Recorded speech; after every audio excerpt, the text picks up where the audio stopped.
இப்பொழுது நம்ம கண்களை மூடி தெய்வ செய்திக்கு நேராக கடந்து செல்வோம். யாருமில்லை என்று நான் அழுத போது தாயை போல என்னை தேடி வந்த தெய்வம்.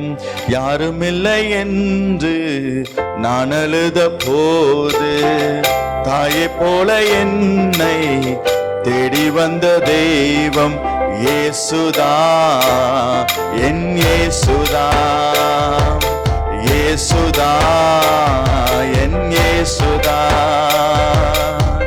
யாருமில்லை என்று நான் அழுத போது தாயை போல என்னை தேடி வந்த தெய்வம் இயேசுதா, என் இயேசுதா, இயேசுதா, என் இயேசுதா. வியாதி படுக்கையிலே நான் விழுந்த நேளையிலே, வியாதி படுக்கையிலே நான் விழுந்த வேளையிலே காயங்களை ஆற்றினீரே, காயங்களை ஆற்றினீரே, காயங்களை ஏற்றவரே, காயங்களை ஆற்றினீரே, காயங்களை ஏற்றவரே, காயங்களை ஆற்றினீரே, காயங்களை ஏற்றவரே, காயங்களை ஆற்றினீரே. யாருமில்லை என்று நான் அழுத போது தாயை போல என்னை தேடி வந்த தெய்வம் இயேசுதா, என் இயேசுதா, இயேசுதா, என் இயேசுதா. ஊழியத்தின் பாதையிலே நான் உடைந்த நேரத்திலே, ஊழியத்தின் பாதையிலே நான் உடைந்த நேரத்திலே அழைத்தவர் வந்தீரே, அன்பு கரம் நீட்டினீரே, அழைத்தவர் வந்தீரே, அன்பு கரம் நீட்டினீரே, அழைத்தவர் வந்தீரே, அன்பு கரம் நீட்டினீரே, அழைத்தவர் வந்தீரே, அன்பு கரம் நீட்டினீரே. யாருமில்லை என்று நான் அழுத போது தாயை போல என்னை தேடி வந்த தெய்வம் இயேசுதா, என் இயேசுதா, இயேசுதா, என் இயேசுதா, இயேசுதா, என் இயேசுதா, இயேசுதா, என் இயேசுதா. எங்களை அளவில்லாமல் நேசிக்கிற நன்மை தகப்பனே, இந்த வேலையிலும் உடைய சத்தத்தை கேட்பதற்காக நாங்கள் ஒவ்வொருவரும் உடைய பாதத்தில் அமர்ந்திருக்கிறோம் ராஜா. ஆவியானவரே, நீர் எங்களோடு கூட பேச போது ஸ்தோத்திரம் ஆண்டவரே. ஆண்டவரே, உடைய வார்த்தை எங்கள் வாழ்க்கையை மாற்றும் என்பதை நாங்கள் விசுவாசிக்கிறோம் ஆண்டவரே. உடைய வார்த்தை எங்களுக்குள்ள இருக்கிற எல்லா பலவீனத்தை மாற்றும் என்பதை நான் விசுவாசிக்கிறேன் ஆண்டவரே. உடைய வார்த்தை என்னை உயிர்ப்பித்து எழும்ப செய்யும் என்பதை விசுவாசிக்கிறேன் ஆண்டவரே. அப்பா, அதுக்கு தடையாய் காணப்படுகிற எல்லா தடைகளை கர்த்தர் மாற்றி போடுவீராக இயேசுவின் நாமத்தினாலே. பலவீனப்படுத்துகிற ஆவிகளை துரத்துகிற இயேசுவின் நாமத்தினாலே, சிந்தனை சிதறடிக்கிற ஆவிகளை துரத்துகிற இயேசுவின் நாமத்தினாலே, தூக்கத்தை கொண்டு வருகிற ஆவிகளை துரத்துகிற இயேசுவின் நாமத்தினாலே, பரிசுத்த ஆவியானவரே, நீர் முழுமையாய் ஆளுகை செய்து நீர் எங்களை நடத்தும்படியாய் செபிக்கிற ஆண்டவரே. அடியேனை உம்முடைய கரத்தில் ஒப்பு கொடுத்து செபிக்கிற ஆண்டவரே. இந்த நாவை பரிசுத்த ஆவியினை எடுத்து நடத்தும்படியாய் செபிக்கிற ஆண்டவரே. என் புத்தியில தோன்றுகிற காரியங்களோ, என் மனதில் தோன்றுகிற காரியங்களோ, என் எண்ணங்களில் தோன்றுகிற காரியங்களோ ஒன்று வெளிப்படாதபடி ஆவியானவர் என்ன பேச சுத்தமா இருக்கிறீரோ, என்ன உணர்த்த சுத்தமா இருக்கிறீரோ, எங்கெங்க உருவாக்க சுத்தமா இருக்கிறீரோ அது மாத்திரம் இந்த இடத்துல வெளிப்படும்படியா செபிக்கிறோம் ஆண்டவரே. அப்பா, என்னை முற்றிலுமாய் ஒப்பு கொடுக்கிற ராஜா. என்னுடைய குற்றங்கள் குறைகள் எல்லாவற்றையும் மன்னித்து கிருபையாய் இறங்கி எங்களோடு கூட பேசும்படியா செபிக்கிறோம். நம்முடைய கர்த்தரை அர்ப்பணிக்கிறோம், தாழ்த்துக்கிறோம், பொறுப்பேற்றும் எடுத்து மேசம் நல்ல பிதாவே, ஆமேன். இந்த நாளிலே கர்த்தர் நம்மோடு கூட பேசும்படியாய் கொடுக்கப்பட்ட ஒரு தலைப்பு, கண்ணீருக்கு பதில் உண்டு. அநேக வேளையில் நாம் நினைக்கிற ஒரு காரியம், ஆண்டவரே நான் இவ்வளவு கண்ணீர் வடிக்கிறேனே, என் கண்ணீருக்கு பதில் உண்டான்னு சொல்லி அநேகர் கேள்வி கேட்டுக்கொண்டு இருக்கிறீங்க. ஆண்டவர் இந்த நாளில் பேசுகிற ஒரு காரியம், உன் கண்ணீருக்கு பதில் உண்டு என்று சொல்லி ஆவிய நாளில் பேசி கொண்டு இருக்கிறார். சங்கீதம் 56வது சங்கீதம் 8வது வசனத்தை வாசிங்களேன். என் கண்ணீரை உம்முடைய துருத்தில் வையும், அவைகள் உம்முடைய கணக்க ஆமீன். இந்த இடத்துல அதுல இங்கிலீஷ்ல வாசிக்கும் பொழுது அவர் நம்மளோட சிந்துகிற ஒவ்வொரு கண்ணீரும் அவர் துருத்தியில வைக்கிறது மாத்திரமல்ல, நம்ம எத்தனை முறை நம்ம கண்ணீர் சிந்தி இருக்கிறோம் என்பதை அவருடைய புஸ்தகத்துல எழுதி வைத்திருக்கிறான்னு சொல்லி வசனம் சொல்லுகிறது. யோசித்து பாருங்களேன், நம்ம அநேக வேளையில நம்ம எவ்வளவு இந்த ஒரு பிரச்சனைக்காகவோ ஒரு போராட்டத்துக்காகவோ ஒரு தேவைக்காகவோ ஆண்டோட சமத்துல எத்தனை முறை அழுதோம்னு கேட்டா நமக்கு சொல்ல தெரியாது. ஆனால் கர்த்தர் எல்லாவற்றையும் கணக்கு வைத்திருக்கிறேன்னு சொல்லி எழுதி வைத்திருக்கிறார். அது மாத்திரமல்ல, நம்ம எவ்வளவு ஒரு கண்ணீர் சிந்தனம் என்பது யாருக்குமே தெரியாது. நம்ம எவ்வளவு சிந்தனம். ஆனா ஆண்டவர் சொல்லுகிறார், உன் கண்ணீர் எல்லாம் நான் துருத்தியில எண்ணி வைத்திருக்கிறேன். யோசித்து பாருங்களேன், நம்முடைய தேவன் எப்படிப்பட்ட ஒரு தேவனை ஆராதித்து கொண்டிருக்கிறோன்னு. இந்த உலக மனுஷரெல்லாம் நம்மளுடைய சூழ்நிலைக்கு தகுந்த மாதிரி சில வார்த்தைகளை பேசிவிட்டு கடந்து போவார்கள். ஆனால் அது அவங்களுக்கு பேசும்பொழுது சந்தோஷத்தை தர மாதிரி இருக்குமே தவிர அது நம்ம வாழ்க்கையில ஒரு சமாதானத்தை கொடுக்காது. ஆனால் தேவனுடைய ஒரு வார்த்தை நம்மளுடைய எல்லா துக்கங்களை மாற்றி சந்தோஷமாய் மாற்றுகிற ஒரு அன்பு நிறைந்த ஒரு தேவனை ஆராதித்து கொண்டிருக்கிறோம். தேவ பிள்ளைகளே, இந்த நாளில கர்த்தர் நம்மோடு கூட பேசி சொல்லுகிற ஒரே ஒரு வார்த்தை, உன் கண்ணீருக்கு பதில் உண்டுன்னு சொல்லுகிறார். உன் கண்ணீருக்கு பதில் உண்டு. நீ அநேக நேரத்தில் நீ யோசிக்கிறல்ல, ஆண்டவரே என் கண்ணீரை நீங்க பார்க்குறீங்களா ஆண்டவரே, என் கண்ணீரை நீங்க கேட்குறீங்களா ஆண்டவரேன்னு சொல்லி நீங்க அநேகர் உங்க மனதில் நீங்க சிந்திக்கிறீங்க. ஆவியானவர் சொல்லுகிற மகனே, உன் கண்ணீரை பார்க்கறது மாத்திரமல்ல, நீ எவ்வளவு தூரம் அழுகிறாய் என்பதையும் நான் கண்டு கொண்டு இருக்கிறேன். நீ எவ்வளவு கண்ணீர் சிந்துறாய் என்பதெல்லாம் நான் அளந்து வைத்திருக்கிற மகனே மகளே, நீ சோர்ந்து போகாத, நீ சோர்ந்து போகாதன்னு சொல்லி ஆவியான நாள்ல பேசி கொண்டு இருக்கிறார். தேவ பிள்ளைகளே, உங்க கண்ணீருக்கு ஒரு விடுதலை உண்டு, உங்க கண்ணீருக்கு ஒரு பதில் உண்டு என்று சொல்லி ஆவியான நாள்ல பேசி கொண்டு இருக்கிறார். வேதத்துல ஒரு 4 காரியத்தை ஆவியானவர் எனக்கு காண்பித்து கொடுத்ததை உங்களிடத்துல பகிர்ந்து கொள்ள ஆசைப்படுகிறேன். ஒரு 4 காரியத்துல தேவனுடைய சமூகத்துல கண்ணீர் வடித்து நிமித்தமாய் அவர்களை தேவனிடத்திலிருந்து விடுதலை பெற்றுக்கொண்டவர்களை குறித்து வேதத்தின் மூலமா நம்ம அறிந்து கொள்ள ஆவியானவர் எனக்கு கற்றுக் கொடுத்தது உங்களுக்கு காண்பித்து கொடுக்க வருகிறேன். முதலாவது காரியம், பிள்ளைகளுக்காக கண்ணீர் வடித்தவர்களுக்கு கர்த்தர் பதில் கொடுத்து அவர்களை விடுவித்ததை நம்ம பார்க்க வேண்டும். முதலாவது ஆதியாகமம் 21 அதிகாரம் 16 19 வரைக்கும் வாசிப்பா. எல்லாருக்கும் தெரிஞ்ச சம்பவம் தான். அங்க ஆகாருடைய காரியங்கள் சொல்லப்பட்ட வாசிங்களேன். 21 16 19 வரைக்கும்.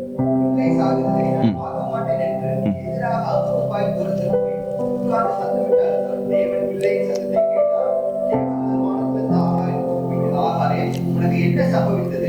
பயப்படாதே, தேவன் அவன் சத்தத்தை கேட்டார். நீ எழுந்து பிள்ளை எடுத்து அவனை உன் கையிலே பிடித்துக் அவனை பெரிய ஜாதியாக்குவேன் என்றார். தேவன் அவனுடைய கண்களை திறந்தார். அப்பொழுது அவன் ஒரு தண்ணீர் துறவை கண்டு போய் துருத்திலே தண்ணீரை நிரப்பி பிள்ளைக்கு குடிக்க. ஆமீன். இந்த இடத்துல வாசிக்கிறோம் பாருங்க. அதுக்கப்புறம் அவனுடைய வாழ்க்கையில அந்த மகனுக்கு ஜீவன் வந்ததை பார்க்க முடியும். தேவ பிள்ளைகளே, இங்க ஒரு தாயோட கண்ணீரை கர்த்தர் பார்க்கிறார். அவருடைய கடைசி முறை, அவளுடைய கடைசி வரைக்கும் அவர் முயற்சி செய்து அந்த கடைசியில எல்லாம் முடிந்தது, இனி ஒண்ணு நடக்காதுன்னு சொல்லி அந்த தாயானவள் தன் மகனை ஒரு அம்பையை தூரத்துல வைத்து விட்டு இந்த இடத்துல உட்கார்ந்து அழுது கொண்டு இருக்கும் பொழுது அங்கிருந்து ஒரு சத்தம் உண்டாகிறது. நீ ஏன் அழுது கொண்டிருக்கிறாய்?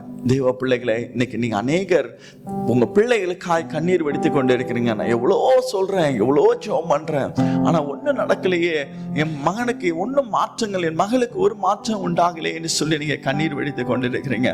ஆகாரின் கண்ணீரை கண்ட தேவன் உங்களுடைய கண்ணீரை பார்த்து கொண்டு இருக்கிறார். தேவ பிள்ளைகளை, அந்த கண்ணீருக்கு ஒரு பதில் உண்டு என்பதை மறந்துடாதீங்க. அந்த இடத்துல பாருங்க, சூழ்நிலைகள் எல்லாம் பார்க்கும் ஒன்னும் இனி நடக்காதுன்னு சொல்லும் பொழுது அவருடைய கண்ணை கத்த திறந்தார். ஒரு புதிய ஊற்றை அந்த இடத்துல அந்த மகளுக்காய் உருவாக்கினார். தேவ பிள்ளைகளே, உங்க கண்ணீருக்கு ஒரு பதில் உண்டு. நீங்க நினைக்கிறீங்க, என் பிள்ளைக்காய் எவ்வளோ செபிச்சுட்டேன், ஆனாலும் ஒரு மாற்றம் வரலையே. ஏதோ ஒரு காரியத்துக்காக உங்க பிள்ளைகளுக்காக நீங்க செபிக்கிறீங்க, ஆனாலும் ஒரு மாற்றம் வரலையேன்னு சொல்லி நீங்க கண்ணீரோடு நின்று கொண்டு இருக்கிறீங்க. ஆண்டவர் சொல்லுகிறார், மகனே மகளே, ஆகாரின் கண்ணீரை கண்டது உண்மையானால் உன்னுடைய கண்ணீரையும் நான் காண்கிற தேவன் என்று சொல்லி ஆவியானவரால் பேசி கொண்டிருக்கிறார். அவர் நேற்றும் இன்றும் என்றும் மாறாத ஒரு தேவன். அவர் மாறுகிற ஒரு தேவன் அல்ல. அன்றைக்கு செய்தது உண்மையானால் இன்றைக்கும் அவர் செய்ய போதுமானவர் என்று சொல்லி பேசிக் கொண்டிருக்கிறார். தேவ பிள்ளைகளே, உங்க கண்ணீருக்கு ஒரு பதில் உண்டு என்பதை மறந்துடாதீங்க. ஒரு கண்ணீருக்கு பதில் உண்டு என்பதை மறந்துடாதீங்க. அந்த தாயாருடைய கண்ணீரை கர்த்தர் பார்த்தார். ஒரு அற்புதத்தை செய்து அந்த மகனுடைய ஜீவனை மறுபடியும் கொடுத்ததை பாருங்க. அந்த ஜீவன் அவனை பெற்றுக்கொண்ட காரியம் எப்படி இருந்துச்சுன்னு பாத்தீங்கன்னா, யாருக்கும் தெரியாத இடத்துல ஒரு ஊற்றை கர்த்தர் உருவாக்கி அவருடைய கண்களை காணும்படியா கர்த்தர் செய்தார். அது யாருடைய கண்கள் கண்களுக்கும் தெரியல, இந்த மகளோட கண்களுக்கு மாத்திரம் தெரியும்படியா கர்த்தர் செய்தார். தேவ பிள்ளைகளே, அதே போலதான் நீங்க கண்ணீரோடு உங்க பிள்ளைகளுக்காக ஏதோ ஒரு காரியத்துக்காக ஜெபித்து கொண்டு இருக்கிறீங்களே, அந்த காரியத்துல கர்த்தர் அற்புதம் செய்வேன் என்று சொல்லி ஆவியானவர் நல்ல பேசி கொண்டிருக்கிறார். நீங்க அழுது கொண்ட காரியத்தில் ஒரு விடுதலை உண்டாகும் என்று சொல்லி ஆவியானவர் பேசி கொண்டிருக்கிறார். அதே போல இன்னொரு இடத்துல ஒரு தகப்பனுடைய கண்ணீரை கர்த்தர் பார்க்கிறத பார்க்க முடியும். மார்க் 9ஆம் அதிகாரம் 23 28 வரைக்கும் வாசித்து பார்த்தீங்கன்னா அது ஒரு சம்பவம், எல்லாருக்கும் தெரிந்த சம்பவம் தான். வாசிங்க, மார்க் 9ஆம் அதிகாரம் 23 28 வரைக்கும். மார்க் 9 23 28 வரைக்கும்.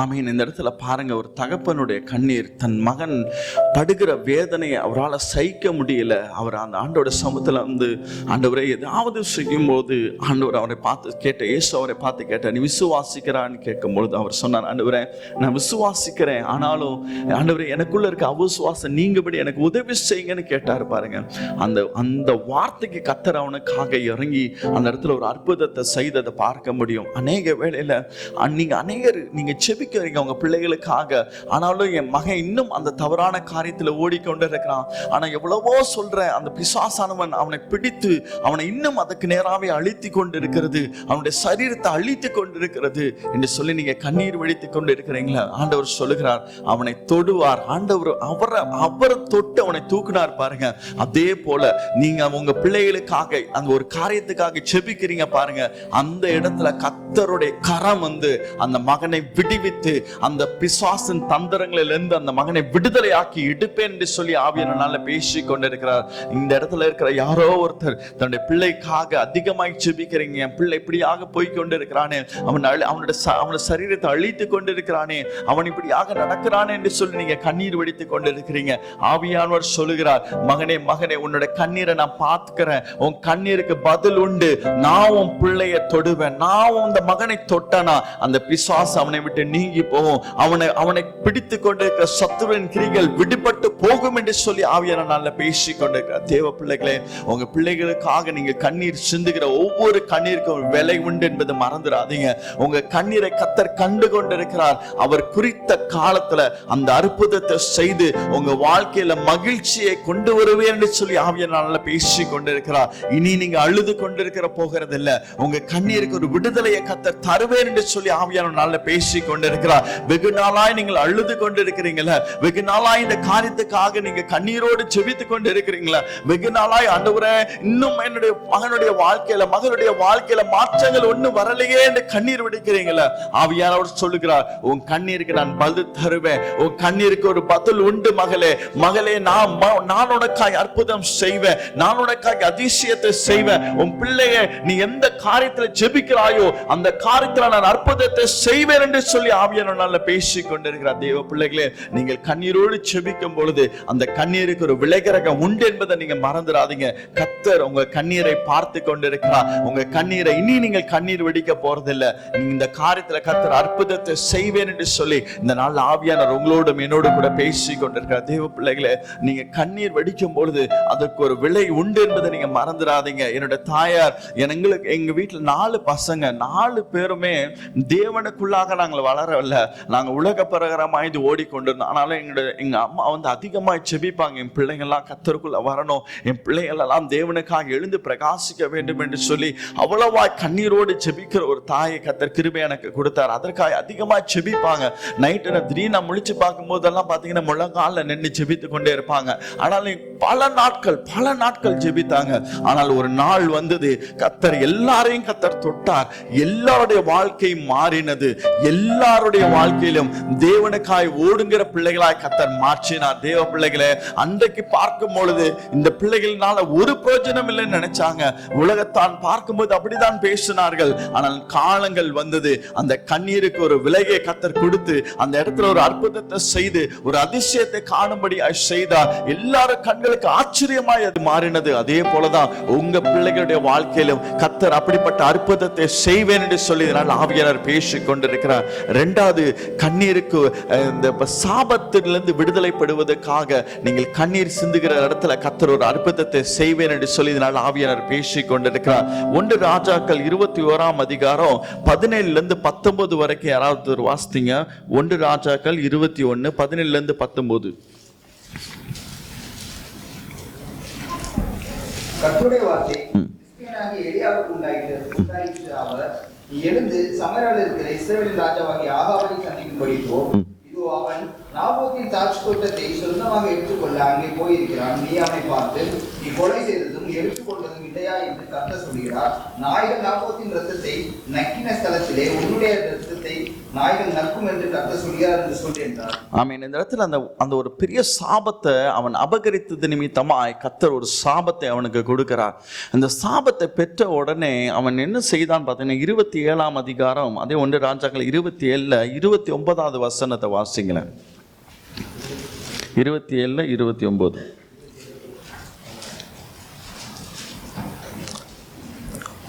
சாரி 29 வசனத்தை வாசிங்க. அதே 21 29. ஆதாம் எனக்கு முன்பாக தன்னை தாழ்த்தினதை கண்டாயா? அவன் எனக்கு முன்பாக தன்னை தாழ்த்தினபடினால் நான் அவன் நாட்களில் அந்த பொல்லாப்பை வரப்பண்ணாமல் அவன் குமாரன் நாட்களில் அதை அவன் வீட்டிற்கு வரப்பண்ணுவேன் என்றார். ஆமென். இந்த இடத்துல பார்க்கும் பொழுது அவன் போய் தேவனுடைய சமூகத்துல தாழ்த்தி தேவனுடைய சமூகத்துல கண்ணீர் வடித்தான். அவன் தாழ்த்தின உடனே அவன் மேல் இருந்த சாபத்தை கர்த்தர் மாற்றினதை பார்க்க முடியும். அவன் மேல கர்த்தர் இரக்கம் செய்தார். அவன் மேல ஆண்டவருடைய அன்பு வெளிப்பட்டதை நீங்க பார்க்க முடியும். தேவ பிள்ளைகளே, நம்ம குடும்பத்துல அநேக சாபங்கள் ஒன்றின் பின்னாய் தொடர்ந்து வருகிற பொழுது நாம் அறிந்து கொள்ள வேண்டிய ஒரு காரியம், இது தற்செயலாய் நடக்கிற காரியம் அல்ல. இது ஏதோ ஒரு சாபத்து நிமித்தமாய் நம் முன்னோர்கள் செய்த சாபமா இருக்கலாம், நம்முடைய பாவத்தினால் வந்த சாபங்களா இருக்கலாம். ஆனால் நமக்கு அது அறியாத வண்ணமாய் நான் நடந்து கொண்டு போகிறவளா இருக்கலாம். ஆனால் ஆவியானவர் இந்த நாளில் சில காரியங்களை சொல்லும்படியாய் உங்களிடத்துல ஆவியானவர் ஏவி கொண்டிருக்கிறார். ஒரு காரியம் மறுபடியும் வருகிறது என்று சொன்னால் அது ஒரு சாபம் உங்களை பின்தொடர்கிறது என்பதை நீங்க மறந்து போய்விடக்கூடாது. அதற்கு ஒரு எடுத்துக்காட்டாய் நான் உங்களுக்கு சொல்ல ஆசைப்படுகிறேன். நான் வேதத்துல நான் வளர்ந்த ஆரம்ப நாட்களில் தேவனோடு கூட நடந்து நான் தேவனோடு கூட நடக்கும் பொழுது ஆவியானவர் எனக்கு கற்றுக் கொடுத்த ஒரு காரியம், நிறைய பேர் சொல்லுவாங்க மெடிக்கல் ஃபீல்டில் நீங்க பார்த்தீங்கன்னா உங்க அப்பாவுக்கு இல்லை அம்மாவுக்கோ உங்களுக்கு சுகர் இருந்துச்சுன்னா அடுத்தது என்ன செய்யும்? உங்கள் பிள்ளைகளுக்கும் வரும். அதே போல் உங்களோட தகப்பனுக்கோ தாயாருக்கோ ஒரு ஹார்ட் ப்ராப்ளம் இருந்துச்சுன்னா அடுத்தது உங்கள் பிள்ளைகளுக்கும் வரும் என்று சொல்லி அது ஜெனரேஷனாக வரும் என்று சொல்லுகிறத நீங்கள் பார்க்க முடியும். ஆனால் ஆவியானவர் எனக்கு அன்றைக்கு கற்றுக் கொடுத்த ஒரு காரியம், இது ஜெனட்டிக்காக வருகிற காரியம் அல்ல, இது ஒரு சாபத்தினால வருகிற காரியம். இது 3ஆம் 4ஆம் தலைமுறை வரைக்கும் விசாரிக்கிற ஒரு தேவன் இந்த சாபம் பின்தொடர்ந்து வருகிறது. இப்படிப்பட்ட காரியத்தை நீ பார்க்கும்போது நீ அறிந்து கொள்ள வேண்டும், ஒரு சாபம் பின்தொடர்கிறது. அவர்கள் தங்களை தாழ்த்தி ஜெபிக்கும் பொழுது அவர்களுக்கு பின்பாக வருகிற காரியம் அதோடு நின்று போகும் என்று சொல்லி ஆவியானவர் அன்னைக்கு எனக்கு கற்றுக் கொடுத்தார். தேவ பிள்ளைகளே, ஒரு மனுஷன் தன்னை தாழ்த்தி ஜெபிக்கும் பொழுது அந்த காரியத்துக்காக ஆண்டோட சமூகத்தில் ஜெபிக்கும் பொழுது ஆண்டவர் அந்த கண்ணீரை பார்த்து அந்த சாபத்திலிருந்து ஒரு விடுதலை தருகிறத பார்க்க முடியும். நீங்க ஏதோ எல்லாம் தற்செயலா நடக்குதுன்னு நினைக்காதீங்க, இது எல்லாருக்கும் வர மாதிரி எனக்கு வருகிறது நினைக்காதீங்க. ஒரு தேவ பிள்ளைகள் அறிந்து கொள்ள வேண்டும், தேவன் ஒவ்வொருவரையும் நல்லா சுகத்தோடு பெலத்தோடு வாழ வேண்டும் என்பதுதான் தேவன் நம்மளை சிருஷ்டித்தார ஒழிய வியாதிகளோடு உபத்திரவத்தோடு வாழ்வது அல்ல வாழ்க்கை. தேவன் நம்மளை படைத்தது என் பிள்ளைகள் சந்தோஷத்தோடு சமாதானத்தோடு இருக்க வேண்டும், வியாதிகள் இல்லாதபடி சுகத்தோடு வாழ வேண்டும் என்பதுதான் தேவனுடைய திட்டமா இருக்கிறது. அப்ப நம்ம குடும்பத்துல ஒரு காரியம் தொடர்ந்து வருதுன்னு சொன்னா நீங்க முதலாவது பார்க்க வேண்டும், நிமித்தம் ஆண்டோட சமூகத்துல போய் விசாரிங்க. ஆண்டவரே இது எது நிமித்தமாய் வருகிறது என்று சொல்லி நீங்க கேட்கும் பொழுது ஆவியானவர் உங்களுக்கு வெளிப்படுத்தி அந்த காரியத்தை நீங்க ஜெபிக்கும் பொழுது கர்த்தர் அந்த இடத்துல ஒரு அற்புதத்தை செய்கிறத பார்க்க முடியும், ஒரு அதிசயத்தை செய்கிறத பார்க்க முடியும். உங்க சாபம் அதோட நின்று போறத பார்க்க முடியும். உங்களை ஒரு நாளும் பின்தொடராது என்று சொல்லி ஆவியானவர் நல்ல பேசி கொண்டிருக்கிறார். ஆனால் உங்களை தாழ்த்தி ஆண்டோட சமூகத்துல கண்ணீரோடு நீங்க ஜெபித்தீங்கன்னு சொன்னா அந்த கண்ணீருக்கு ஒரு விளைகரகம் உண்டு என்று சொல்லி ஆவியானவர் நல்ல பேசி கொண்டிருக்கிறார். இங்க ஒரு சில நபர் ஆண்டோட சமூகத்தில் நீங்க ஜெபித்து கொண்டிருக்கிறீங்க. ஆண்டவரே எனக்கு என்னுடைய சகோதரருக்கு வந்தது, அதே போல எனக்கு வந்துருமா, இல்ல எங்க அப்பா அம்மாக்கு இருக்கிறது எனக்கு வந்துருமா, இப்படிதானே எல்லாரும் சொல்றாங்க. ஆனால் ஆவியானவர் சொல்லுற, மகனே மகளே, அது ஒரு நாள் உன்னை தொடாது. காரணம், நீ என்னுடைய மகன், நீ என்னால் முத்திரைக்கப்பட்ட ஒரு மகன். நீ ஜெபித்த ஜெபம் உன்னுடைய குடும்பத்தை தொடர்ந்து வருகிற சாபத்தை நான் முறித்தேன் என்று சொல்லி ஆவியானவர் பேசி கொண்டிருக்கிறார். ஒரு நாள் உன்னை பின்தொடராது, ஒரு நாள் உன்னை பின்தொடராது. உன் கண்ணீருக்கு பதில் உண்டு என்று சொன்ன கர்த்தருடைய வார்த்தை இந்த நாள்ல பேசி கொண்டிருக்கிறது. ஆவியானவர் சொல்லுகிறார், உன் கண்ணீருக்கு பதில் உண்டு மகனே, உன் கண்ணீரை நான் கண்டேன், இந்த காரியத்தில் நான் ஒரு அற்புதத்தை செய்தேன், உன் சாபத்தை நான் முறித்தேன் என்று சொல்லி ஆவியானவர் பேசி கொண்டிருக்கிறார். தேவ பிள்ளைகளே, நீங்க ஒரு காரியத்தை புரிந்து கொள்ளணும். தேவனுடைய சமூகத்துல தான் எல்லாவற்றுக்கும் தீர்வு உண்டு.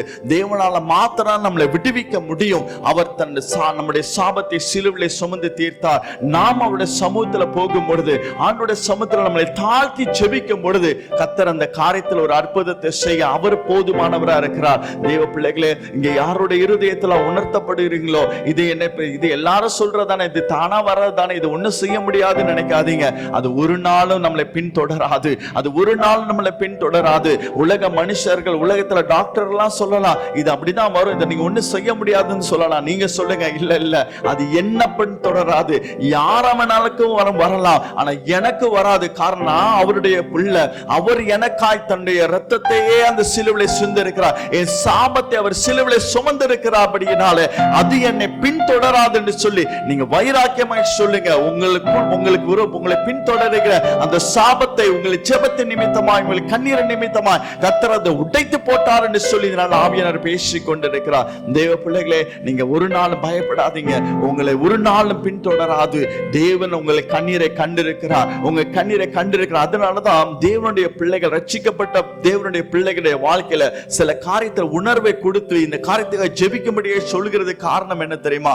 என் பிள்ளை சுகத்தோடு வாழணும், என் பிள்ளை அந்த சாபம் பின்தொடர கூடாது என்பதுதான் தேவனுடைய திட்டமா இருக்கிறது. உங்க நிமித்தமா இந்த சாபத்தை முடிக்க வேண்டும் என்பதுதான் தேவனுடைய திட்டமா இருக்கிறது. அப்ப நீங்க ஜெபிக்கும் பொழுது கர்த்தர் அந்த காரியங்கள் எல்லாவற்றிலிருந்து விடுதலை தர அவர் போதுமானவரா இருக்கிறார். ஒருவேளை உங்க காரியத்துல, உங்க குடும்பத்துல அதை தொடர்ந்து வருகிற காரியமா இருந்தா இன்றைக்கு நீங்க கண்ணீரோடு ஜெபிங்க. அந்த கண்ணீருக்கு கர்த்தர் விடுதலை கொடுத்து ஒரு அற்புதத்தை செய்வேன் என்று சொல்லி ஆவியானவர் பேசி கொண்டு இருக்கிறார். ஒரு சிலர் இதற்காக அதிகமாய் ஜெபித்தீங்க, அந்த காரியத்துல கர்த்தர் இந்த நாளில விடுதலை கொடுத்தேன் என்று சொல்லி ஆவியானவர் உங்களோடு கூட பேசி கொண்டிருக்கிறார். மூன்றாவது காரியம், கண்ணீர் நிமித்தமாய் உங்கள் தேவைகளை கர்த்தர் அற்புதமாய் சந்திக்கிறதை நீங்கள் பார்க்க முடியும். வாசிங்க 1 சாமுவேல் 1ஆம் அதிகாரம் 10, 11 அப்புறம் 20 வாசிங்களேன். அவள் போய் மனம் கசந்து மிகவும் அழுது கர்த்தரை நோக்கி விண்ணப்பம் பண்ணி, சேனைகளின் கர்த்தாவே, தேவரீர் உம்முடைய அடியாளின் சிறுமையை கண்ணோக்கி பார்த்து உம்முடைய அடியாளை மறவாமல் நினைத்தருளி உமது அடியாளுக்கு ஒரு ஆண் பிள்ளையை கொடுத்தார்.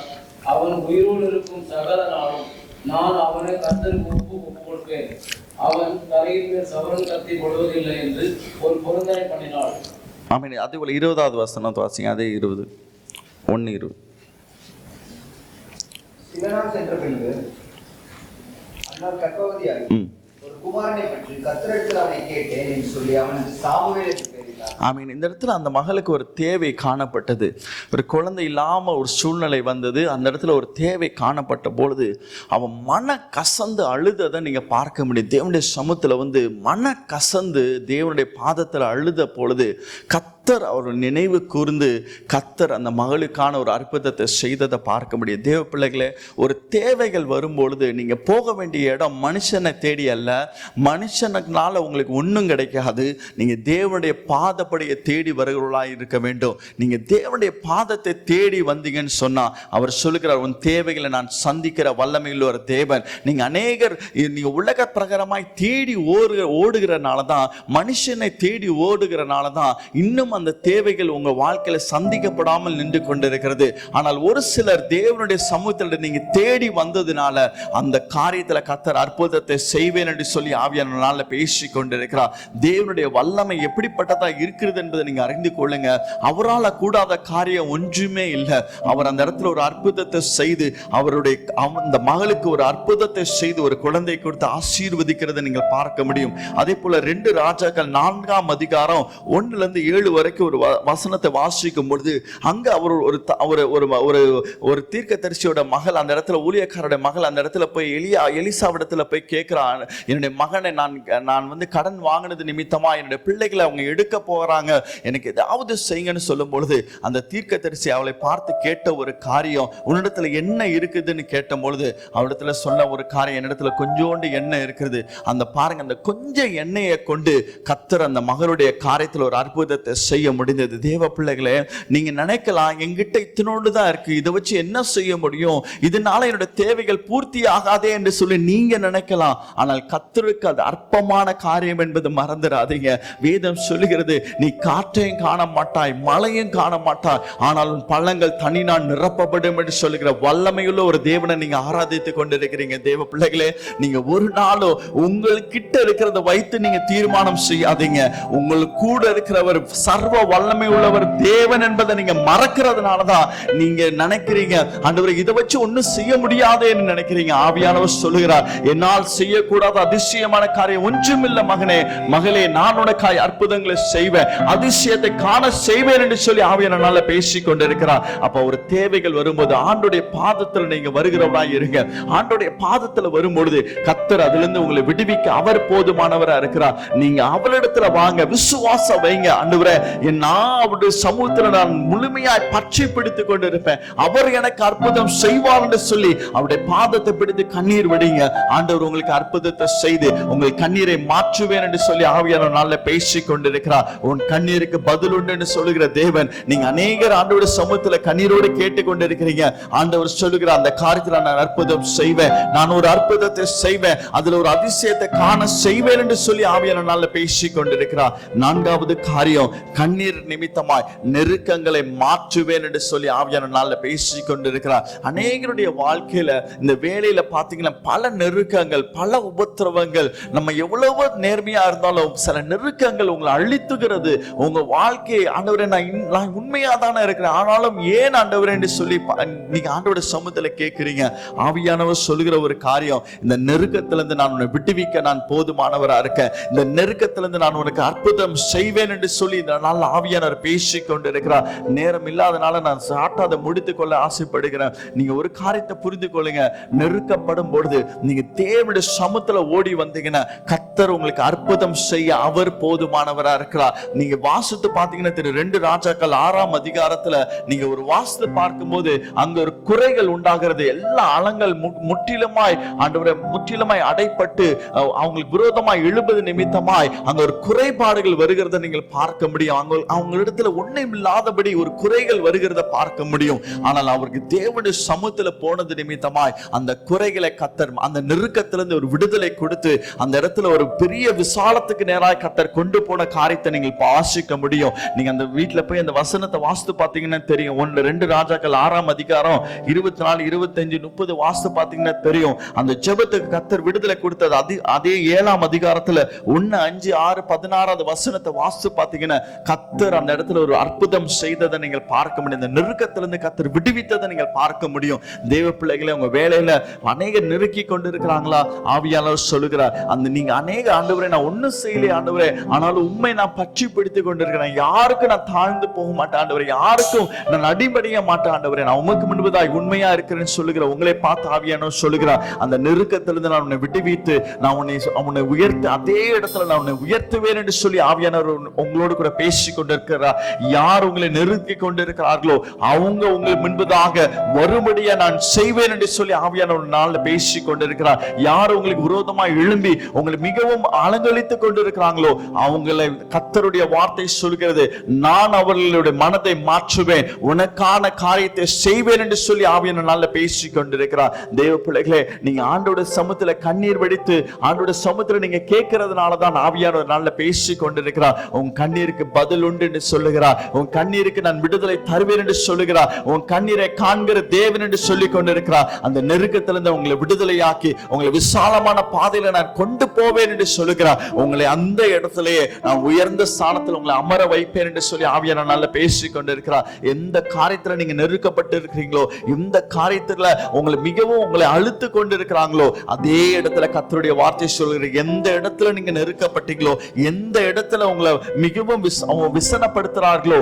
அதே இடத்துல உன் தலையை நான் நிமிர செய்வேன் என்று சொல்லி ஆவியான நாள்ல பேசிக் கொண்டிருக்கிறார். உன்னை விசாலமான இடத்துல உன்னை மாற்றுவேன், உன்னை விசாலமான இடத்துல உன்னை அமர செய்வேன் என்று சொல்லி ஆவியான நாள்ல பேசிக் கொண்டிருக்கிறார். இந்த நெருக்கத்துல நீ என்னுடைய சமூகத்தை நாடி வந்தாய் அல்லவா, நீ என்ன நோக்கி கூப்பிட்டாய் அல்லவா, நீ என்ன இடத்துல வந்து நீ அந்த காரியத்தை குறித்து நீ கேட்டாய் அல்லவா, அது நிமித்தமாய் நான் உனக்கான ஒரு அற்புதத்தை செய்வேன், நான் உனக்காய் ஒரு அதிசயத்தை காண செய்வேன் என்று சொல்லி ஆவியான நாள்ல பேசிக் கொண்டிருக்கிறார். தேவ பிள்ளைகளே, இந்த 4 காரியத்தை உங்க மனதுல பதியும்படியாய் ஆவியான நாள்ல பேசிக் கொண்டிருக்கிறார். இந்த 4 காரியத்துல ஏதோ ஒரு காரியம் உங்க வாழ்க்கையில ஆவியான நாள்ல இடைப்பட்ட அந்த காரியத்துக்காக நீங்க ஆண்டவருக்கு நன்றி செலுத்துங்க. ஆண்டவரே, என் பிள்ளைகள் காரியத்துக்காக நீங்க ஜெபிக்கிறீங்களா, ஆண்டவருக்கு நன்றி செலுத்துங்க. அந்த காரியத்துல கர்த்தர் அற்புதம் செய்து விட்டார். ஒருவேளை சாபத்து நிமித்தமாய் நீங்கள் கண்ணீர் விடுத்தீங்க, அந்த காரியத்தில் கர்த்தர் உங்க சாபத்தை மாற்றி விட்டார். நீங்க ஆண்டவருக்கு நன்றி செலுத்துங்க. உங்க கண்ணீருக்கு ஒரு பதில் உண்டு என்று சொல்லி ஆவியான நாள்ல பேசி கொண்டிருக்கிறார். அதே போல நீங்க தேவைகளுக்காக ஜெபித்துக் கொண்டிருக்கிறீங்களா, அந்த தேவைகளை நான் அற்புதமாய் சந்திப்பேன் என்று சொல்லி ஆவியான நாள்ல பேசி கொண்டிருக்கிறார். நீங்க நன்றி செலுத்துங்க. நீங்க நன்றி செலுத்த ஆரம்பிங்க,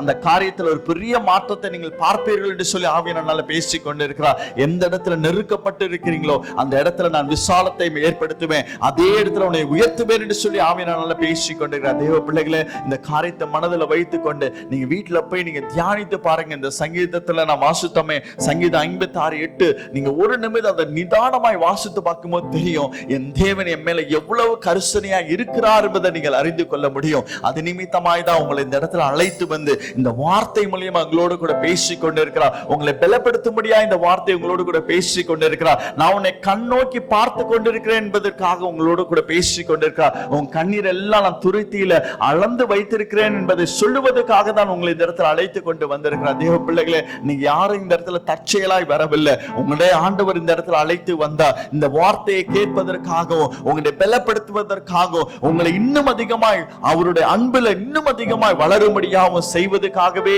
உங்களை இந்த இடத்துல அழைத்து வந்திருக்கிறார். தேவ பிள்ளைகளே, இந்த மனதில் வைத்துக் கொண்டு நீங்க ஒவ்வொரு நாள் ஆண்டவருக்கு நன்றி செலுத்துங்க. கர்த்தர் பெரிய காரியங்களை செய்ய அவர் போதுமானவரா இருக்கிறார். நாம் கண்களை மூடி அவரை நோக்கி பார்ப்போம். எங்களை அளவில்லாமல் நேசிக்கிற அன்பின் தகப்பனே, நீர் பேசின இந்த நல்ல வார்த்தைகளுக்காக ஸ்தோத்திரம் ஆண்டவரே. என் கண்ணீரை காண்கிற தேவன் என்று சொல்லி இருக்கிறீங்க அப்பா, என் கண்ணீருக்கு பதில் உண்டு என்று சொல்லி இருக்கிறீங்க ஆண்டவரே. அதன்படியாய் கர்த்தர் இந்த நாளிலே அற்புதம் செய்கிறதுக்காக ஸ்தோத்திரம், அதிசயத்தை காண செய்ய போதுக்காக ஸ்தோத்திரம், எனக்கு ஒரு விடுதலை கொடுத்து விட்டதுக்காக ஸ்தோத்திரம் ஆண்டவரே. ஆண்டவரே, வந்திருக்கிற ஒவ்வொரு பிள்ளைகளுடைய வாழ்க்கையில நீர் பெரிய காரியங்களை செய்ய போகிறேன் என்பதை ஆண்டவரே இந்த நாளிலே நீர் உறுதிப்படுத்தினதுக்காக ஸ்தோத்திரம் ஆண்டவரே. இன்னும் மகிமையான காரியங்களை நடத்த போதுக்காக ஸ்தோத்திரம் ஆண்டவரே. வந்திருக்கிற ஒவ்வொரு பிள்ளைகளையும் ஆசீர்வதித்து அனுப்புங்கப்பா. எல்லா குறைகளையும் மாற்றி ஆண்டவரே பலனுள்ள பிள்ளைகளா நீர் மாற்றி அனுப்புகிறதுக்காக ஸ்தோத்திரம் ஆண்டவரே. இந்த வாரம் முழுதுமாய் இரத்த கொடுகளை பாதுகாத்துக் கொள்ளுங்கப்பா. எல்லா தீமைக்கும் விலக்கி பாதுகாத்துக் கொள்ளுங்க. மின்னு பின்னமாய் தூதலை கொண்டு பாதுகாத்துக் கொள்ளுங்க. எல்லா விதமான தேவையில்லாத செலவுகள், அனவசியமான செலவு, வீணான செலவுகள் விலக்கி பிள்ளைகளை பாதுகாத்துக் கொள்ளும்படியா செபிக்கிறோம் ஆண்டவரே. வேலையில ஞானமாய் நடக்க கர்த்தர் உதவி செய்யுங்க. வேலையில உடைய பிள்ளைகளோடு கூட இருக்கும்படியா செபிக்கிறோம் ஆண்டவரே.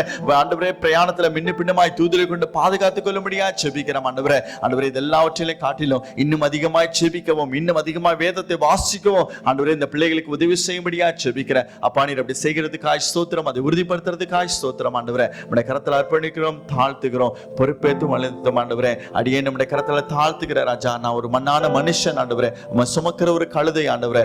எல்லா துதி கன மகிமை உமக்கே செலுத்துகிறேன். இயேசுவின் ஜெபங்களின் ஜீவன் நல்ல பிதாவே, ஆமென். என் ஆத்மாவே கர்த்தரை ஸ்தோத்திரி, என் முழுமை பரிசுத்தத்தை ஸ்தோத்திரி. என் ஆத்மாவே கர்த்தரை ஸ்தோத்திரி, கர்த்தர் செய்த சகல உபகாரங்களையும் மறவாதே. ஆமென். அல்லேலூயா, அல்லேலூயா.